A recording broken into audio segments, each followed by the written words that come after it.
Assalamualaikum. Kali ini kita akan membahas tentang klasifikasi biaya, bagian dari manajemen biaya. Kita lihat posisi biaya, seberapa penting dia pada perusahaan. Jadi kita lihat bahwa tujuan perusahaan adalah memperoleh laba. Laba ini adalah selisih antara penjualan dan biaya. Jadi biaya adalah faktor kedua terpenting dalam memperoleh laba. Jadi oleh karena itu, penanganan biaya yang sistematis akan sangat menentukan keberhasilan pencapaian laba tersebut. Ada berbagai macam pengertian tentang biaya. Saya ambil yang bisa digunakan secara umum. Jadi idenya adalah biaya adalah pengorbanan sumber daya yang terpakai untuk tujuan tertentu. Jadi setiap biaya pasti punya tujuan tertentu. Nah, tujuan ini kita sebut dengan cost object atau objek biaya. Contohnya adalah biaya bahan baku. Objeknya adalah produk. Jadi saya membuat produk mobil, bahan bakunya misalkan mesin, seperangkat ban misalkan, kemudian sasis dan seterusnya. Jadi produk akhirnya berupa mobil itulah cost object. Ada berbagai macam jenis cost object. Jadi sekali lagi, cost object adalah sesuatu yang dituju di dalam pengukuran biaya. Misalnya adalah produk, service, customer, brand, activity, department, dan project. Kita akan melihat masing-masing contoh dari setiap objek biaya tersebut. Sebagai contoh adalah sebagai berikut. Misalnya kita punya produk A dan B. Jadi kalau bahan bakunya ditujukan untuk produk A, maka objek biayanya adalah produk A. Kemudian kita punya jasa perbaikan untuk produk yang kita jual, misalnya mobil, maka jasa perbaikan yang dilakukan di bengkel resmi tersebut, objek biayanya adalah jasa perbaikan.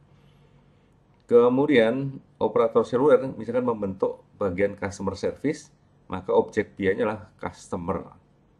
Sementara produk yang lain masih baru, perlu dipromosikan, mereknya Delta. Jadi objek biayanya adalah brand tersebut. Jadi promosi yang dilakukan untuk brand tersebut masuk ke dalam objek biaya brand tersebut. Kemudian kita punya berbagai macam aktivitas di pabrik. Misalnya aktivitas di pabrik Cikarang ada salah satunya berupa pemeliharaan. Jadi objeknya aktivitas.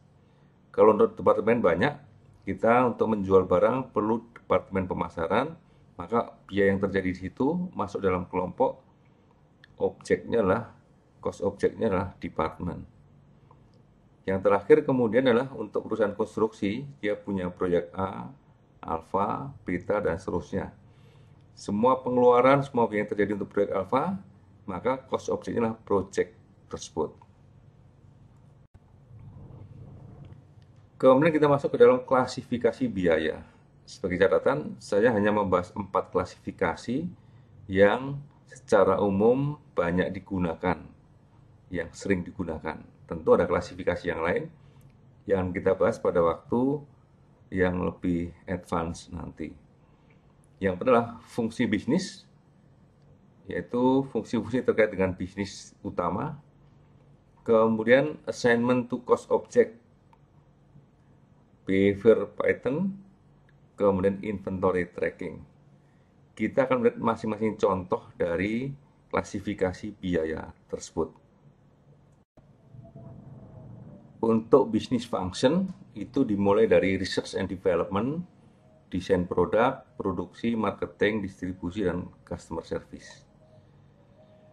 Kemudian, assignment to a cost object, itu ada 2, direct cost dan indirect cost, biaya langsung dan biaya tidak langsung. Behavior pattern, ada variable cost dan fixed cost.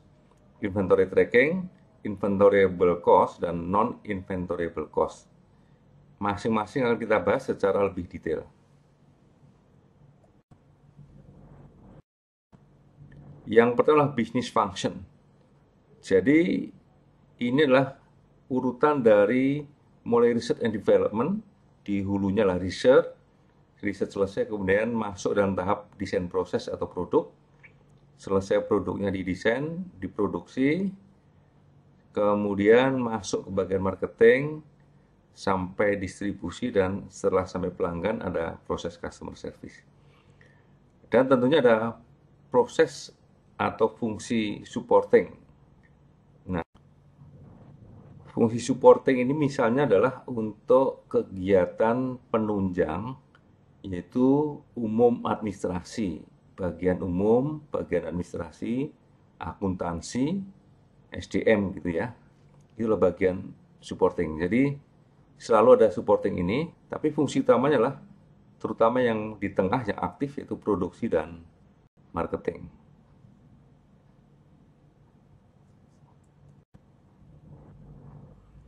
Kemudian assignment to a cost object. Ada dua jenis biaya di sini, biaya langsung, direct cost, dan indirect cost. Dikatakan biaya langsung kalau porsinya cukup dominan dan dapat ditraktir secara visible. Contohnya begini, kalau kita membuat mobil, maka jumlah bannya, rangkaian mesinnya itu sangat mudah untuk ditraktir. Tapi kalau kita lihat misalkan penyusutan alat yang dipakai, itu masuk kategori indirect cost. Jadi sulit untuk ditraktir secara visible dan ekonomis atau mudah. Jadi contoh biaya langsung adalah biaya bahan baku dan tenaga kerja langsung. Tenaga kerja langsung adalah tenaga kerja yang langsung menangani alat, misalnya tukang kayu pada perusahaan mebel, kemudian operator kalau perusahaan yang menggunakan mesin, tapi tidak termasuk di dalamnya supervisor dan manajer. Biaya tidak langsung contohnya biaya overhead pabrik, yang di dalamnya misalnya contohnya biaya penyusutan dan biaya pemeliharaan mesin pabrik. Apapun biaya di luar bahan baku dan tenaga kerja langsung akan dimasukkan ke dalam biaya tidak langsung, yaitu biaya overhead pabrik. Kemudian behavior pattern. Nah, di sini kita mengenal dua jenis biaya, biaya variabel dan biaya tetap. Fungsi pembagian biaya ini biasanya untuk planning. Jadi dalam planning kita akan ingin mengetahui juga misalnya adalah berapa banyak aktivitas yang dilakukan untuk mencapai laba tertentu. Kalau labanya 10, berapa banyak aktivitasnya? Kalau labanya 20, berapa banyak aktivitasnya? Maka kita mengenal di sini ada biaya variabel, biaya yang berubah sesuai dengan perubahan volume produksi. Sementara ada biaya tetap, biaya yang tidak berubah walaupun terjadi perubahan volume produksi. Contoh biaya tetap adalah gaji, contoh biaya variabel adalah biaya bahan baku. Kita akan lebih banyak ketemu biaya tetap pada waktu kita ke lapangan. Di samping gaji, biaya penyusutan itu juga masuk dalam kelompok biaya tetap.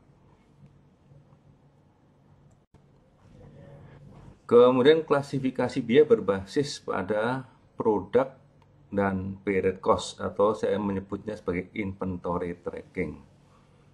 Jenis biaya pertama adalah product cost atau inventoriable cost.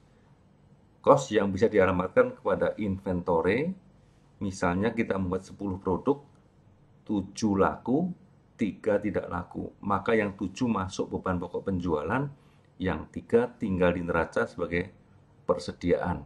Jadi bisa dilacak ke neraca, bisa dilacak karena tinggal di dalam inventory-nya. Ini berbeda dengan period cost yang dibebankan atas dasar periode, terlepas apakah laku atau tidak.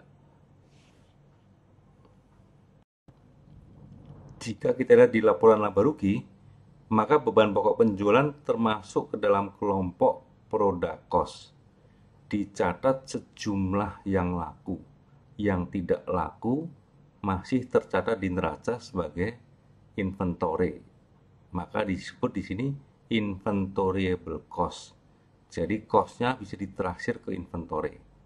Berbeda dengan period cost.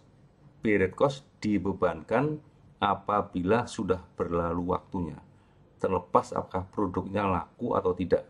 Jadi postur laba rugi kita itu menggunakan dua konsep tersebut secara umum. Oleh karena itu, jenis atau klasifikasi biaya ini sangat penting untuk kita pahami. Masih terdapat beberapa klasifikasi biaya yang lain, kita nanti suatu saat akan membahasnya. Wassalamualaikum warahmatullahi wabarakatuh.